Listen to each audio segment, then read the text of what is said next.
I walked down the street, watching people live their happy lives. Someone was always going somewhere in a hurry. Someone with their family, having conversations, carrying bags of groceries, little funny moments and struggles. This whole life happening all around me. I had just gotten off the bus and was trudging home. My mood was terrible. All I wanted was to get to my apartment as fast as possible. I was even angry. Angry because I didn't get the job at the collective farm. Seems crazy, right? I have experience with high voltage equipment. Solid experience. Really good and flawless. But they wouldn't even hire me to change light bulbs at the farm. Anger, hatred, and aggression. That's what I felt. My skills are worth a ton of money. I know my way around everything you can and can't imagine. I can handle any task, except maybe installing power poles, though I could probably do that too, but that's not the point. A top-tier specialist like me, scraping by with odd jobs and side hustles. You can't make much from those here. Our town isn't tiny, but it's not big either. There are enough electricians without me. Still, I managed to scrounge up a little cash, but it came at a price. It's all because I got out of prison not too long ago. That's right. Did 6 years for a drunken knife fight. Drunken knife fight? Yeah, right. It's not like I had a choice, I thought. Remembering that moment, after work, a colleague and I went to his dacha. We had some kebabs, this and that, and before we knew it, we were wasted. Sitting around talking all sorts of nonsense, making up stuff that never even happened. Classic dacha stuff. We're sitting there, talking, drinking, and suddenly my buddy just loses it. Completely flips. He starts accusing me of robbing him. Didn't say what exactly. I realized it was time to leave, but my friend wouldn't let up. He kept muttering at me and went off, supposedly to check on the coals. In reality, he went for an axe. When he grabbed the axe, I grabbed a knife and bolted. I might be slow, but it was clear as day what was happening. I grabbed the knife to defend myself, just in case. I never thought I'd actually use it. I'm running from him, and he's chasing me with an axe. We ran out past the fence. I ran about 200 meters. I was overweight back then, and he was thin, so he caught up to me easily. I tried to reason with him. Tomorrow I'll give it all back tomorrow. I'm sorry, bro. And of course, the street was deserted. No one to help me. At one point, he lunges at me. I punch him in the face, but he doesn't even flinch. I try to wrestle the axe away or stop his arm, but it's like he's possessed. In a flash, he swings and hits me in the side with the axe. My leather jacket saved me from serious injury, leaving just a purple mark and a cracked rib. I realized he was going to kill me, for sure. Beat me to death.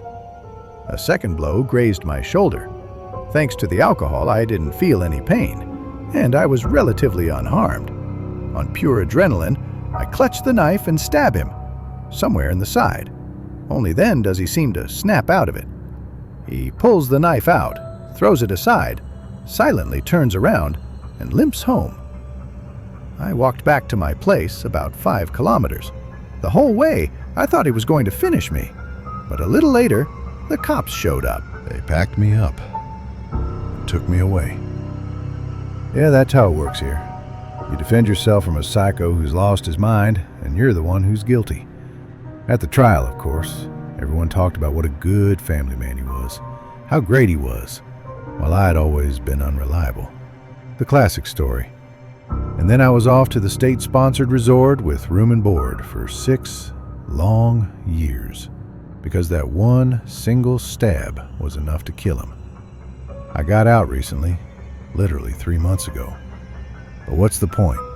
I can't get a job. They won't hire me. You're an ex-con, they say. I mean, I get it. I wouldn't be eager to hire someone like me either. Who knows what's on their mind? but I was overwhelmed with despair. I opened the door to my apartment and went inside. Nothing to eat. Rent is due soon. I already borrowed money last month and I have to pay it back soon. But with what? Despair washed over me. Of course, the question of where to make a lot of money overnight wasn't a problem.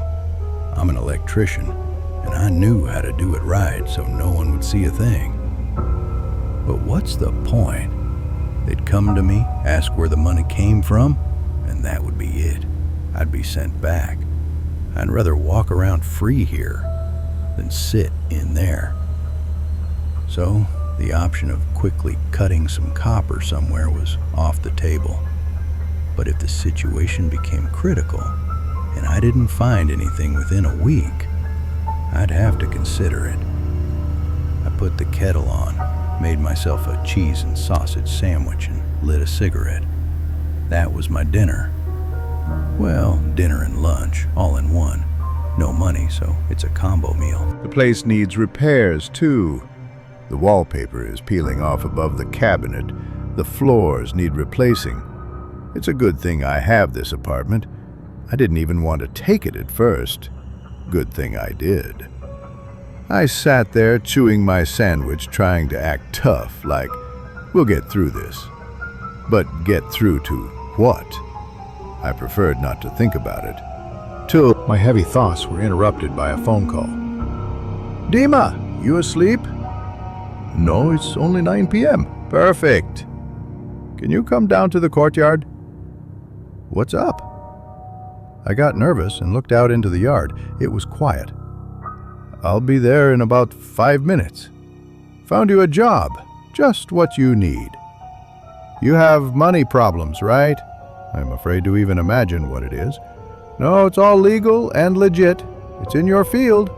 You're an electrician, right? It's a job for one. Okay, see you, I answered and hung up.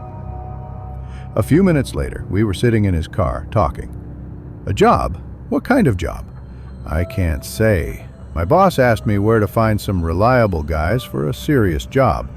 It's some kind of one-time gig, and he said you'll get paid well after it's done.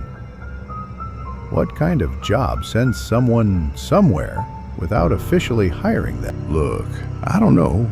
I told him I could go myself or something. What do I care? I'm here, and I need money too. But they were insistent.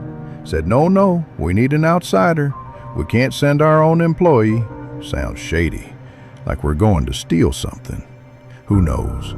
It is shady, that's for sure. But they said the money is good, and the job is, well, a week at most. So you'll be on site for a week, an outsider. Are we sure we're talking about an electrician? I think so. Then I talked to the boss about you, said I wanted him to hire you. He refused, said they don't need people like you, but for old time's sake, he can send you on this gig, and he'll pay you no tricks. So, I don't know what kind of job it is, but I know you owe me a lot of money. I wouldn't turn it down. I can wait a little longer, but you know it's getting rude. I understand. Here's a number. This is a different guy. He's looking for a good specialist. He'll explain everything and give you the gear, money, all that. Okay, I'll call him. Probably not now. The guy's probably home. Tomorrow morning then. We sat and talked for a bit more, then we went our separate ways. The next morning I dialed the number. This is Dimitri? Yes. Excellent. Then I have no questions about whether you can do it or not. I know who you are. They already told me about you. Look, here's the job. There's a village, Raslovo. It's out in the woods, an old village. About 50 people were moved out, and it's deserted now. The middle of nowhere, but not scary. You need to go there and find out what's going on. See, there's a substation in the woods nearby. It's operational, but every night there are significant power drops. A really serious drop, and it's been happening for 2 weeks. According to the paperwork, there's nothing there. Absolutely nothing. We suspect someone is hooking up and mining crypto on the sly. There's just no other explanation for why so much electricity is disappearing in such a remote place, almost every day. So you need to go there and see what's what. Also, here's the thing. There's an old 20 kV line there. According to the documents, it goes from the substation into the forest to where another village used to be. It doesn't matter. We dug through the archives, found the documents. I just don't believe it's still there, that it hasn't been cut down or torn by the wind. But it's the only reasonable explanation for how someone could draw so much power without any problems. Even though, I repeat, it hasn't been serviced in 40 years. It just shouldn't exist. But we insist that you check that line and do it at night. The draw usually starts after 2 or 3 a.m. So the goal is this. You'll get there, stay with a local. He'll feed you, take you to the banya, and explain things. You need to check the substation. If there are connections, cut them, of course, and report to us. Understood? Understood. Just one question left. This is a standard job, right? Just ordinary theft? Not ordinary. You aren't listening. You're going to the village of Raslovo. There's no road there. None at all. Just a trail through the taiga. You can't get there without an all-terrain vehicle. And cell service? It's more likely not there than it is.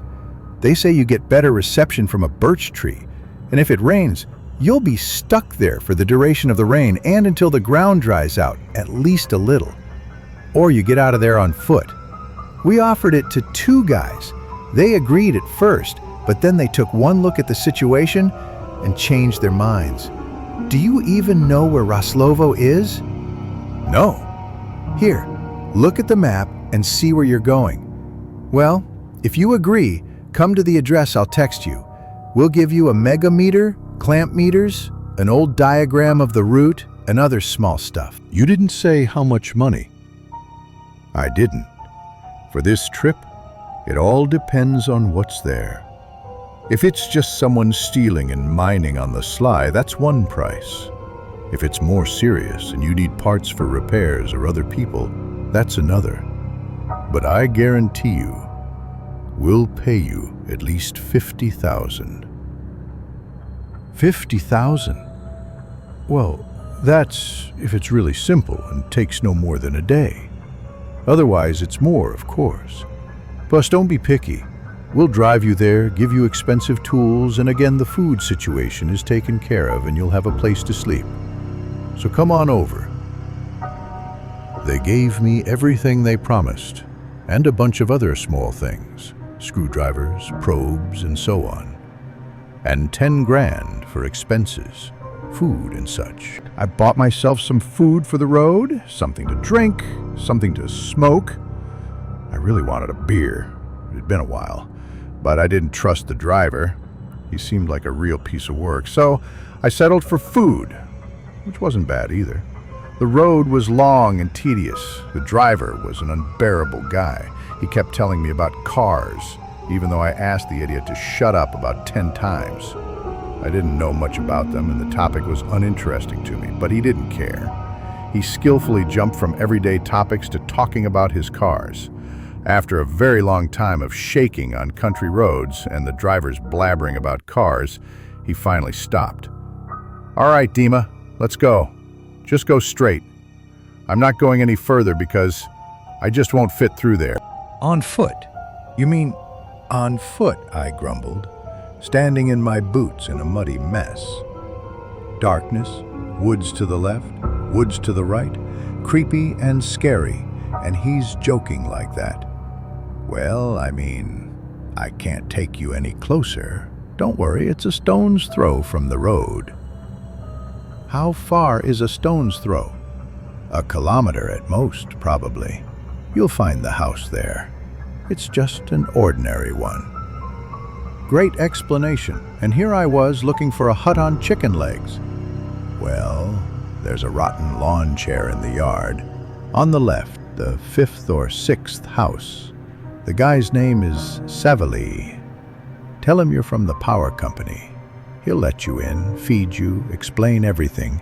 It's all good here, I muttered. The driver slammed the door and sped off through the mud on his way back. I walked, smoking a cigarette and cursing everything in the world. About half an hour later, I reached the village and found the right house.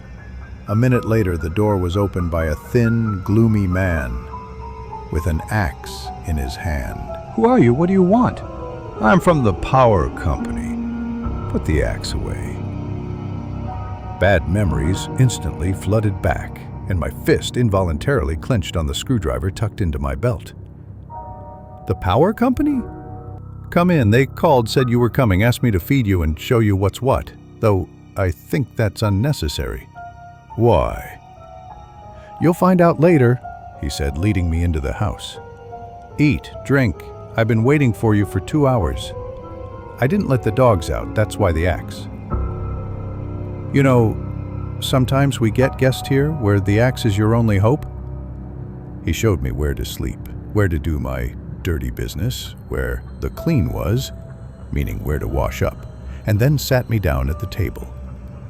Meat in a pot with potatoes and mushrooms, shki soup, garlic, a glass for a stiff drink for the road. Savelli sat down next to me and just drank. So, how do they pay you? It's just strange that they sent me to you. Something like that. When they need to, they call and ask me to do something, meet someone. If something needs fixing, the people and tools are at my place. How else? Sometimes they sleep in their cars, but usually they come to me. You go on, eat up and go to bed.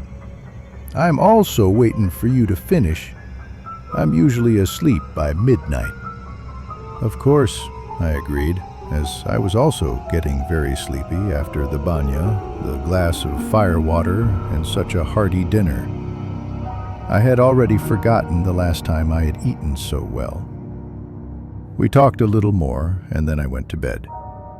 I buried my face in the pillow and fell asleep instantly, without any dreams. I woke up on my own around 9 a.m., got myself together and went to take care of business. I mean, I knew I was going to be in the middle of nowhere, but not like this. When I went outside, I was struck by the silence. It also smelled of manure, wood, and ozone after the rain. A good rain must have fallen overnight. The ground had turned into a disgusting sludge. But I'm not afraid of mud, I thought, and headed towards the source of the power company's anxiety, the substation, to see what was going on. It wasn't exactly close, but not too far either. On the way, I met 2 locals.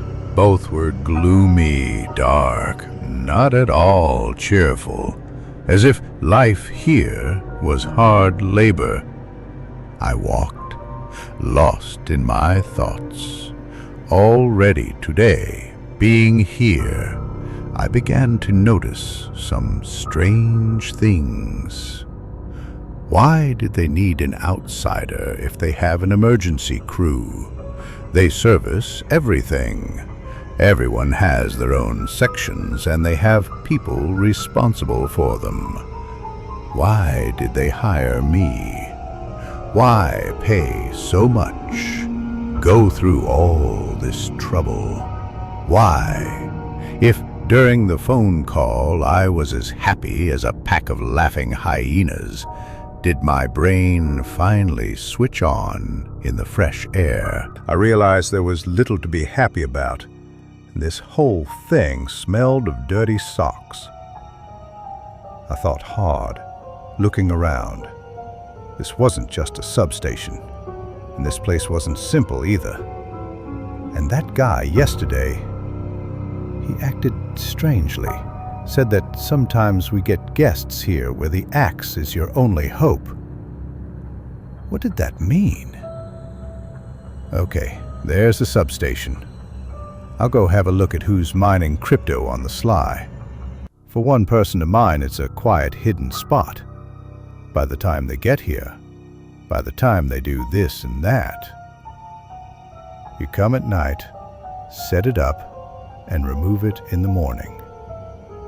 Even if they show up, there's nothing there, no problem.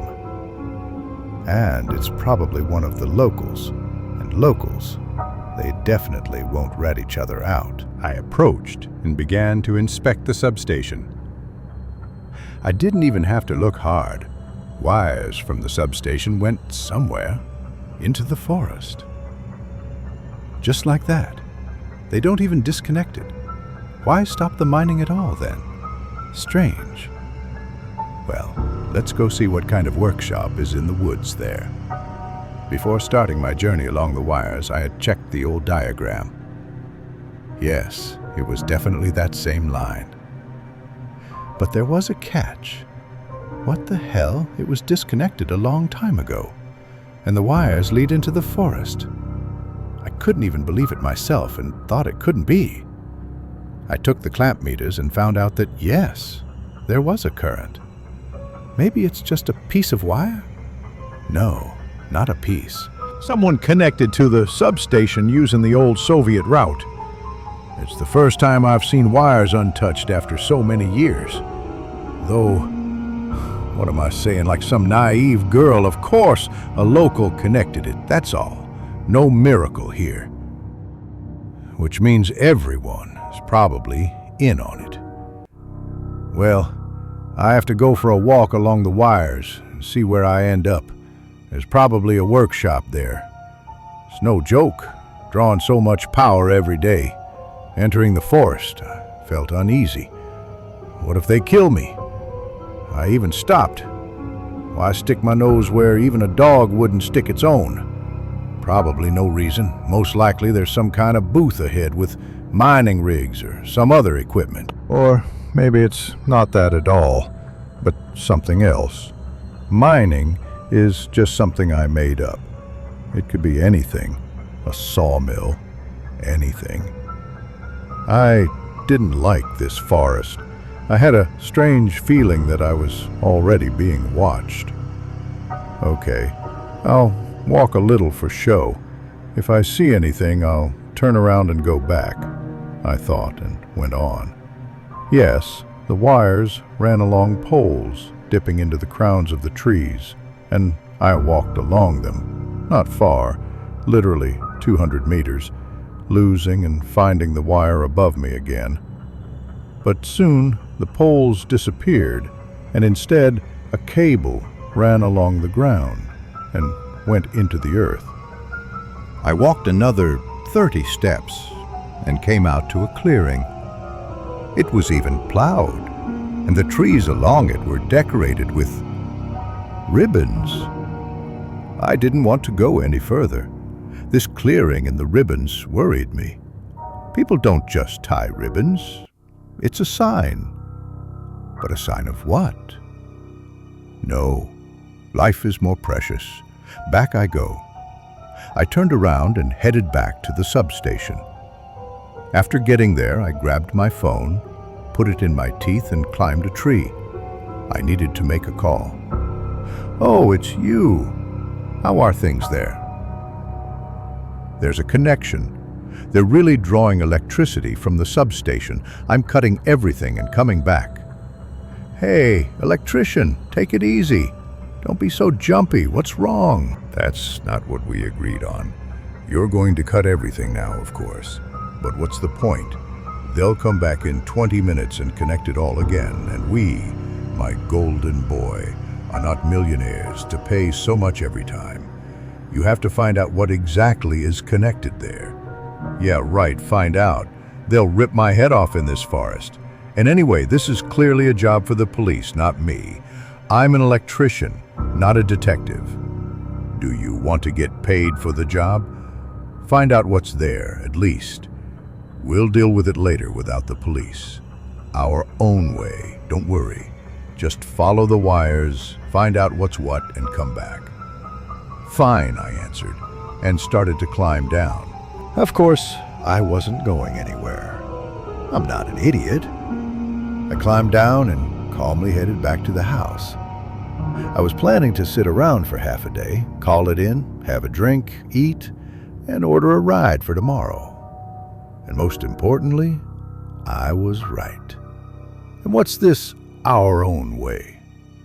If you want to sort it out your own way, why didn't you go yourselves?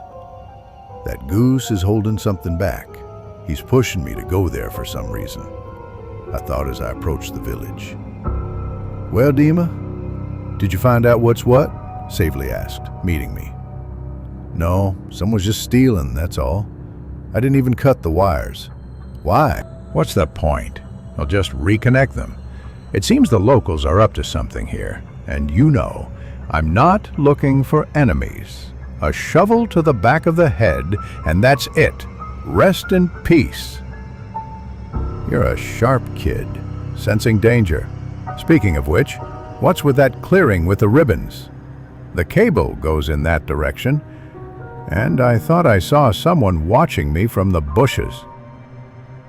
Did you go beyond the line? No, the ribbons were there. The clearing, we call it the line. There's also an expression, to go beyond the line. It means to go there. Everyone who's gone beyond the line rarely comes back. And if they do, they run from here as fast as they can. It's a bad place, Dima.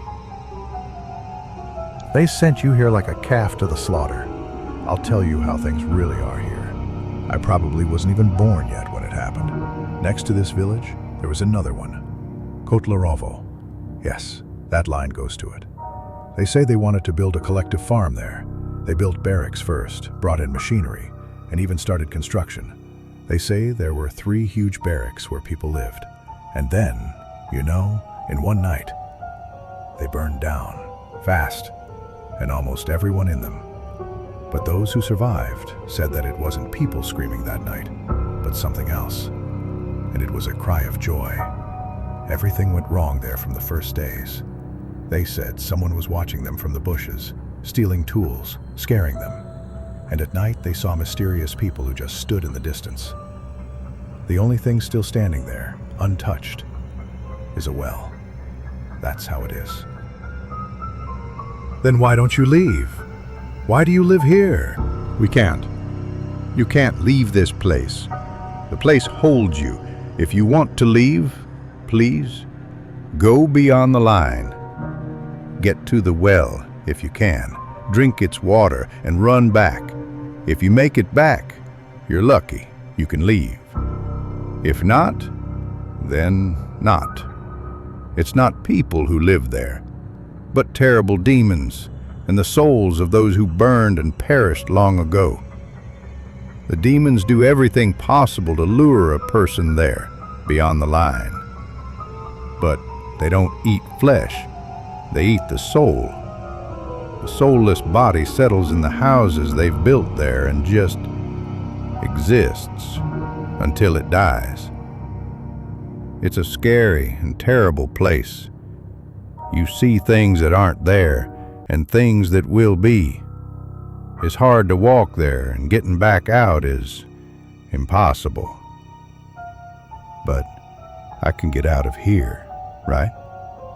No, you can't. Everyone who enters the village becomes a hostage of this place. You're lying. Go try to find the road back. I stood up and went outside. I was going to walk back along the road, but it wasn't there. It was like a wall. The track just abruptly ended, and there was a wall of trees. Savely came out after me and stood behind. Don't look for it, it's gone. People have run all over here before you. I didn't believe him and ran anyway. I came back 2 hours later, torn, wet, and tired. Savely was sitting and watching TV. How do I get out of here? I told you, there's only one way out. Go beyond the line and drink from that well, then run back. Now I understood why the driver didn't take me any further. He knew and didn't say. And I understood why they needed me. But I don't understand why. For what? The demons sometimes crawl out of that territory and start messing with the local power grids. They rarely touch the locals, so they do various things with the substations and wires. They need food. If they eat you, there will be peace and quiet for 6 months, maybe a year. Now I get why everything is so strange, so confusing. I see. Yes, You're their food. And why didn't you tell me? What's the point? You already entered, Raslovo. As soon as you entered, that was it.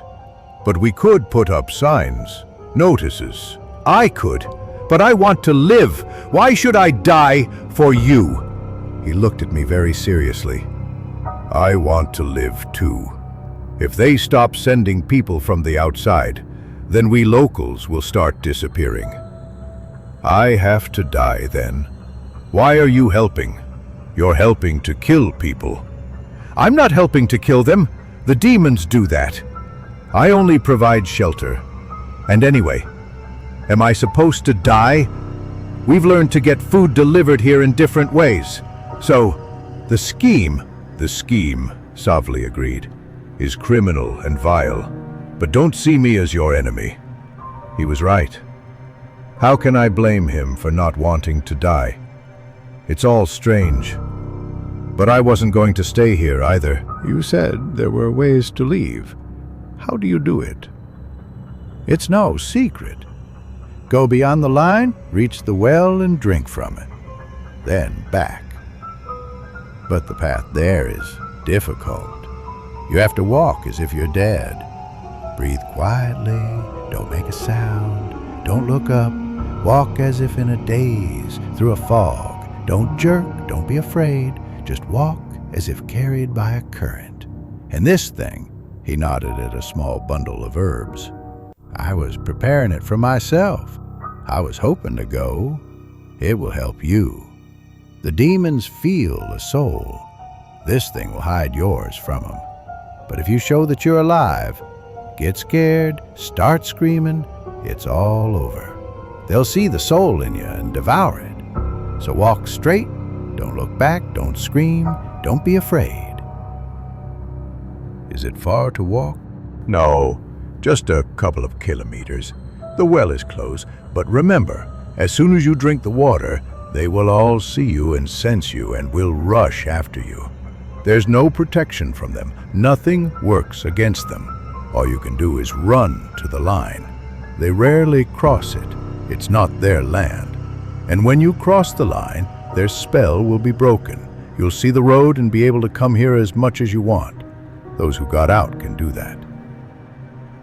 We sat at the table all evening, and by that time I had a map of the place in my hands and in my head. Not complicated. The road is straight, not overgrown. The main thing is to find it. At first I wanted to go early in the morning, but Savli convinced me not to. Why should I go at night? At night? Because you won't see at least half of what you can see there during the day.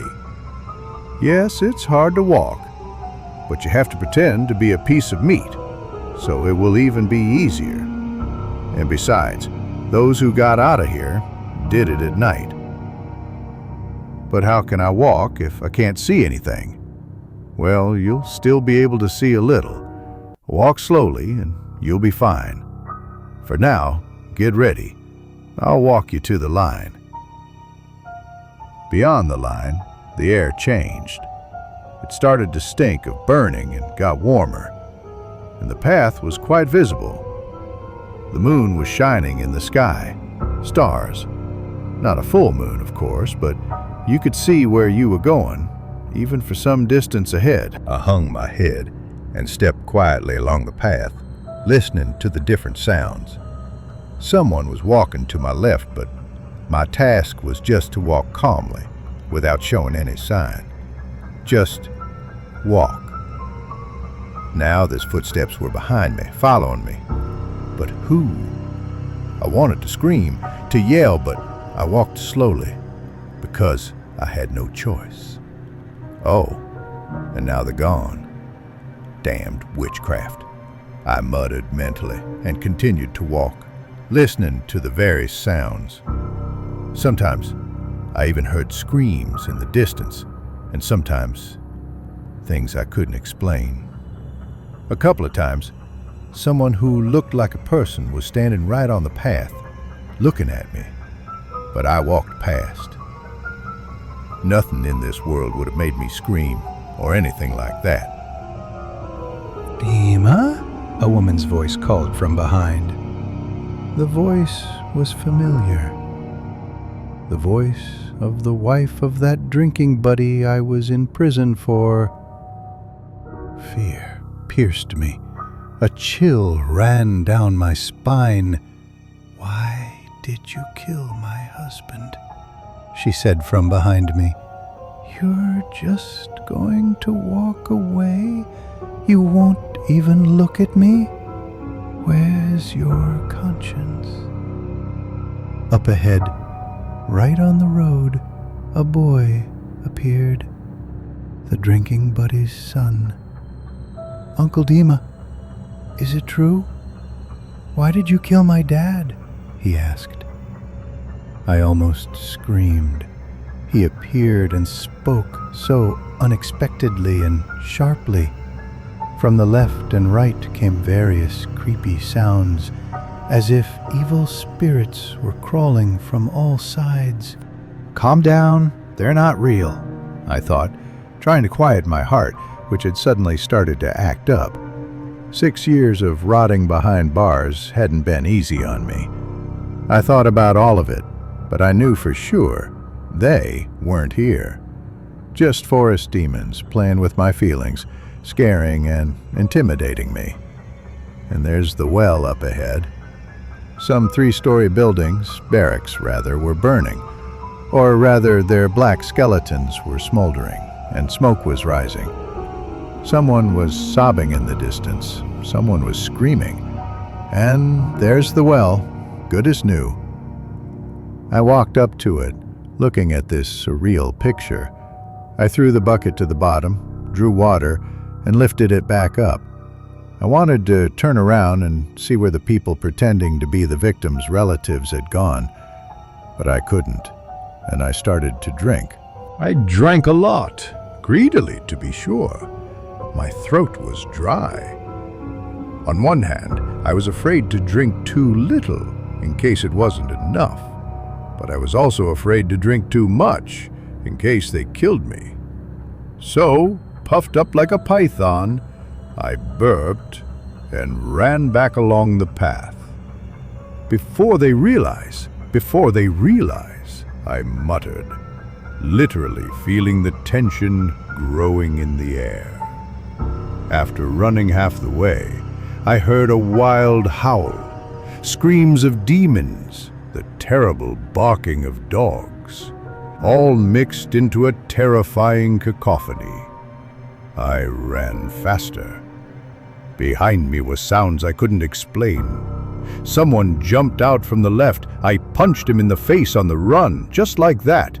And getting scared myself, I yelled and rushed off at top speed.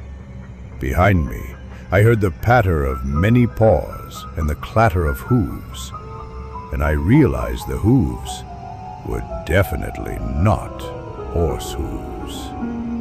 I ran without looking back, afraid that if I looked back, it would be the end of me. I didn't want to see the horror that was behind me.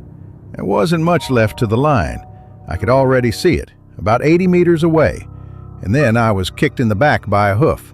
I lurched forward, fell, even squealed. It's so frustrating to die like this when 90% of the way is already done. I ran, but I had already slowed down a lot. They had knocked the wind out of me. A second blow, with something sharp, grazed my back. My back got wet. There were 10 meters left to the line. I was almost at the border. Then another blow. This time I was unlucky. I stumble and fall. I can't breathe. The hoof kick knocked all the air out of me. I fell into the dust, screamed, and crawled incredibly fast on all fours, like a cheap, last-beaten dog. I didn't have time to get up, and the line was right under my nose. I crawl onto the plowed land. Someone grabs my sneaker. I yell, kick it off, and literally begging my own body, drag it onto the line. And then I realize they won't go any further. Rolling onto my back, I looked back and saw no one. No one, I whispered, starting to laugh. An insane, hysterical laugh. If anyone saw me from the side, they'd say, "What an idiot! threw off his sneaker and is yelling, lying on a plowed field. Time for the loony bin. But I got up, took off the second sneaker, and threw it into the bushes on the other side of the line. Something rustled in there and ran away. I didn't call and tell them what was what. I realized they definitely didn't need me alive. I realized I had to change something. I was going to go back, sell everything, and get the hell out of this region. Somewhere south, where there isn't this cursed horror. I didn't know yet who I would be, how I would be, and all that. At that moment, I was just walking in my boots through the mud, sinking into it with every step. I was walking away.